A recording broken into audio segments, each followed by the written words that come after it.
Assalamualaikum warahmatullahi wabarakatuh. A'udzubillahi samii'il 'aliim minasyaitonir rajim. Bismillahirrahmanirrahim. Alhamdulillahirabbil alamin wa bihi nasta'in ala umurid dunya waddin. Wassalatu wassalamu ala asyrafil anbiya'i wal mursalin sayyidina Muhammadin wa ala alihi at-tahirin wa ashabil akramin wa man tabi'ahum bi ihsanin ila yaumiddin. Allahumma 'allimna ma yanfa'una wanfa'na bima 'allamtana innaka antal alim al-hakim. Rabbana zidna ilma warzuqna fahma. Rabbana atina min ladunka rahmah wa hayyi' lana min amrina rasyada. Alhamdulillah, baru saja kita yang di Jakarta ini selesai melakukan sholat duhur berjamaah. Kita mohon dan berharap pada Allah SWT semoga sholat duhur kita berkenan dan diterima di sisi Allah SWT, dicatat dengan pahala yang terbaik di sisinya, dan semoga memberi manfaat pada kita dan memperberat timbangan kita di akhirat nanti. Amin ya rabbal alamin. Seperti biasa, setelah kita selesai melakukan sholat duhur berjamaah, kita akan membaca beberapa hadis Riyadhus Shalihin. Hari ini insya Allah kita akan membaca yang di layar situ ya, hadis nomor 1086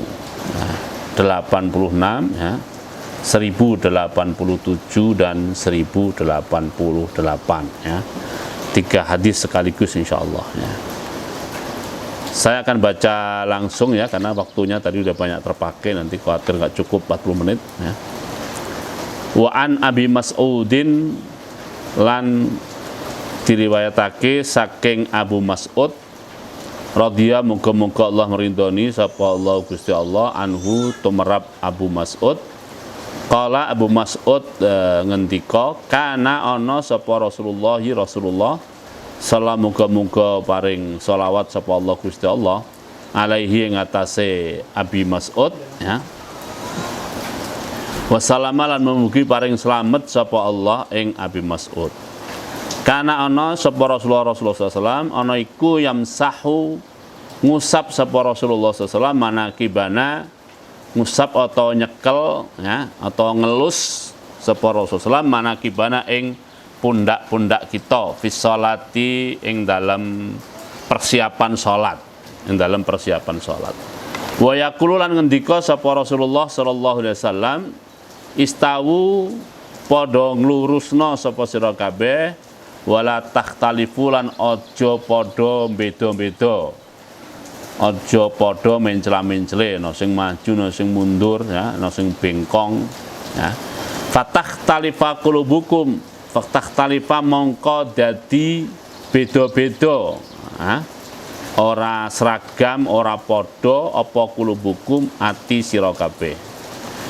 Liyali, supaya berbaris urut ya, ni ing ingsun mingkum saking sira kabeh, ulul ahlami, wong-wong kang pikirane wis sempurna, wanuha lan akale ya wis sempurna. Summal ladzina, nuli disusul wong-wong, yaluna kang nerusake sapa alladzina, hum ing ulul ahlami wan nuha. Summal ladzina, nuli wong-wong, yaluna kang padha nerusake sapa alladzina, hum ing alladzina yaluna hum sadurunge. Rawang riwayatake ing hadis sapa Muslimun, Imam Muslim. Wa an Anasin, lan saking Anas radhiyallahu, muga-muga ngridhoni sapa Allah Gusti Allah, anhu tumrap Anas, qala ngendika sapa Anas, qala ngendika sapa Rasulullah sallallahu alaihi wasallam ya, sawu padha nglurusna sapa sira kabeh, sufufakum ing barisan sira kabeh. Napa? Fa inna taswiyatas saffi, sebab nglurusne barisan iku minta mamis sholati, termasuk sempurnane salat. Hadis muttafaqun alaih. Wa fi riwayatin, lan kasebut ana ing riwayat Imam Bukhari, riwayatul Bukhari, fa inna taswiyatas sufufi min iqamatis salat, sebab melurusne barisan termasuk mendirikan atau menegakkan atau ngedekake salat. Wa anhu lan saking Anas qala ngendika sapa Anas uqimat wis diqomati apa as-sholatu jumeneng kanggo salat. Fa aqbala nuli madhep alaina ing atase kita sapa Rasulullah sallallahu alaihi wasallam biwajhi kelawan mukane Rasulullah sallallahu alaihi wasallam. Faqala lunu ngendika sapa Rasulullah sallallahu alaihi wasallam aqimu padha jejekna sapa sira kabeh sufufakum ing barisan-barisan sira kabeh wa tarasu lan padha ngrapetna sapa sira kabeh ing barisan sira kabeh. Fa inni sebab ingsun iku ara sapa ingsun kum ing sira kabeh min warai ing saking min warai dzari saking mburine geger ingsun. Rawang riwayatake ing hadis sapa Bukhari Imam Bukhari bilafzihi kelawan lafate Imam Bukhari. Wa muslimun lan riwayatake ing hadis sapa muslimun Imam Muslim bimaknau kelawan maknane hadis. Wa fi riwayatin lan kasebut ana ing suwijine riwayat Il Bukhari kanggo Imam Bukhari atau ana ing Sahih Bukhari wa kana lan ana sapa haduna salah sijine kita ana iku yalzaku nempelake nempelake mankibahu ing pundake ahaduna pundake ahaduna biman kibi sahibihi kelawan pundake sahabate atau sebelahe ahaduna wa qadamihi lan nempelake biqadamihi maksudnya kelawan telapak sikile ahaduna biqadamihi kelawan telapak sikile sahibihi ya. 3 hadis yang saya baca ya, tadi saya maknai pakai bahasa Jawa ini untuk orang-orang kampung nih ya. Sekarang saya terjemahkan satu-satu sekaligus saya bahas. Ya, jamaah sederek sedaya yang dimuliakan Allah SWT. Jadi kita hari ini akan membahas 3 hadis. Hadis pertama ya. Hadis pertama diriwayatkan dari Abu Mas'ud. Nah, seorang sahabat Ansor, Abu Mas'ud. Wa Nabi Mas'ud dan dari Abu Mas'ud radhiyallahu anhu semoga Allah meridhai Abu Mas'ud. Qala Abu Mas'ud berkata, "Kana Rasulullah SAW yamsahu manakibana fis sholati." Rasulullah SAW menjelang pelaksanaan salat mengusap atau memegang pundak sahabat-sahabat Rasulullah SAW yang terdekat.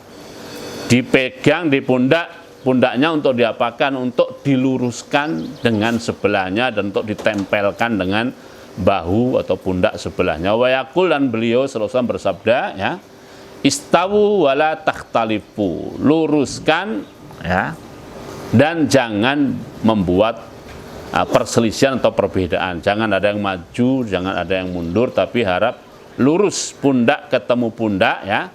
Nah, termasuk nanti akan disebutkan kaki bertemu kaki ya. Kalau kita tidak mengindahkan pelurusan barisan ini, maka yang akan terjadi memang meluruskan pundak itu, meluruskan barisan itu aspek lahiriah. Tetapi kalau ini tidak diindahkan, akibatnya hati di antara sesama kita menjadi juga tidak lurus, tidak akrab, tidak menyatu.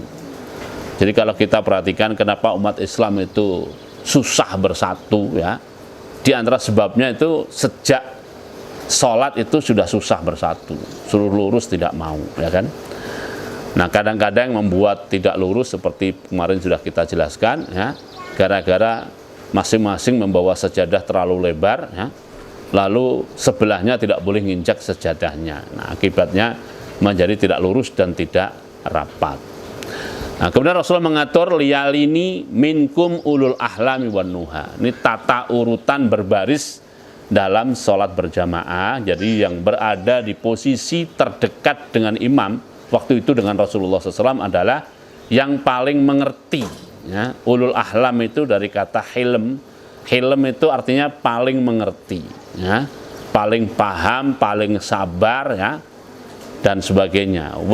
Wan nuha dan juga ya yang pikirannya itu paling bagus ya. Jadi yang hafalan Qur'annya paling bagus itu dekat dengan imam. Nanti banyak kegunaannya supaya kalau imamnya keliru dia ngingatin, tidak perlu jauh-jauh yang teriak ya. Kalau yang ngingetin dari jauh kan harus teriak-teriak ya kan. Tapi kalau yang mengerti itu dekat kan suaranya cukup pelan, tidak mengganggu kekhusyuan sholat secara umum, ya. Oke, kita lanjutkan. Tsummal ladzina yalunahum, tsummal ladzina yalunahum. Jadi hadis ini sekaligus di samping menjelaskan tentang perlunya meluruskan dan merapatkan barisan, itu diatur ya jamaahnya itu sedemikian rupa, ya. Nah, ini sekaligus bagian dari ajaran Islam yang sangat menekankan aspek keteraturan dan keterorganisiran. Jadi agama kita Islam itu mengajarkan segala sesuatunya itu serba diatur, serba diorganisir, ya, sehingga semuanya lurus, semuanya rapat. Siapa yang di belakang imam, siapa yang berikutnya dan seterusnya. Nah, seperti yang lalu sudah kita bahas kemarin, ya, yang laki-laki di depan, perempuan di belakang. Nah, kalau semuanya bisa teratur dan terorganisir seperti ini, mulai dari sholat, dibawa juga kepada suasana di luar sholat, maka bisa dibayangkan seperti apa, ya, kehidupan umat Islam secara sosial, kemasyarakatan, dan bahkan secara politik juga akan sangat teratur dan terorganisir. Nah, kalau sudah seperti itu, nanti bila suatu saat terjadi suatu kegentingan, terjadi satu krisis, ya, sehingga terpaksa, ya, masyarakat terjebak pada suasana perang, maka akan memenuhi syarat yang disebutkan oleh Allah SWT di surat As-Saff, ya, innallaha yuhibbul ladzina yuqatiluna fi sabilihi saffan ka'annahum bunyanun marsus. Nah, ini aspek keteraturan. Kemudian Rasulullah menjelaskan dalam hadis ini bahwa manakala aturan ini tidak diindahkan, ini aturan lahiriah sebenarnya, baris, lurus, rapat, ini kan aturan lahiriah. Manakala tidak diindahkan, akibatnya akan membawa kepada kerusakan yang bersifat batiniah, yaitu hati, ya. Aspek kulubiah, hati itu akan menjadi takhtalif antara satu orang dengan yang lain, tidak bisa menyatu, tidak bisa akur, tidak bisa rapat, tidak bisa akrab karena lahiriahnya tidak akrab tadi, dan ini bentuk hukuman di dunia dari Allah SWT sebelum akhirat, na'udzubillah min dzalik, ya. Hal lain lagi yang disebutkan dalam hadis-hadis ini adalah, ya, Rasulullah menjelaskan, ya, bahwa meluruskan dan merapatkan barisan itu bagian dari kesempurnaan sholat. Dalam riwayat lain disebutkan bagian dari bagus dan indahnya pelaksanaan sholat berjamaah. Dalam riwayat lain lagi disebutkan bahwa termasuk adalah penegakan sholat. Jadi kalau kita baca surat Al-Baqarah itu, ya, Alif Lam Mim dzalikal kitabul la raiba fihi hudal lil muttaqin alladzina yu'minuna bil ghaibi wa yuqimunas shalah, ya. Sifat kedua orang muttaqin yang akan mendapatkan sumber-sumber hidayah dari Quran adalah orang-orang yang alladzina yuqimunas shalah. Nah, yuqimunas shalah itu maknanya sangat dalam, termasuk dalam yuqimunas shalah adalah taswiyatus sufuf wat taras fiha, meluruskan dan merapatkan barisan. Lalu riwayat-riwayat lain menjelaskan standar dan tolak ukur lurus rapat itu adalah yang dilihat dua hal saja. Pertama adalah pundak menempel dengan pundak sebelahnya, nah, dadanya jangan dibusungkan dan juga jangan ditarik ke belakang, nah, biasa saja berdirinya. Yang kedua adalah kaki atau telapak kaki bagian luarnya bertemu dengan telapak kaki sebelahnya. Nah, oleh karena itu, ya, kalau dalam berdiri sholat ini buka kakinya jangan lebar-lebar. Nah, jadi bukalah kaki kita itu selebar bahu kita, karena bahu harus nempel bahu dan kaki nempel kaki. Nanti kalau buka kakinya terlalu lebar, akibatnya pundaknya nggak bisa nempel. Atau kalau buka kakinya terlalu rapat, berdiri seperti posisi siapnya tentara itu, ya akibatnya kaki tidak bertemu kaki, ya. Ini beberapa pelajaran yang terkandung dalam 3 hadis di Riyadhus Shalihin ini. Nah, manakala ajaran-ajaran ini kita indahkan, ya, menurut Imam Nawawi rahimahullah, maka kita telah melatih diri kita untuk masuk ke dalam barisan orang-orang yang soleh. Semoga dengan mengindahkan, mengamalkan dan mempraktekkan, ya, hadis-hadis ini, setelah memahaminya, kita bisa masuk golongan orang-orang yang soleh. Ini kajian pada siang hari ini. Semoga ada manfaatnya. Kurang lebihnya saya minta maaf. Aqulu qouli hadza wa astaghfirullaha wa lakum wa lisal muslimin fastaghfiruhu innahu ghafurur rahim. Wassalamualaikum warahmatullahi wabarakatuh.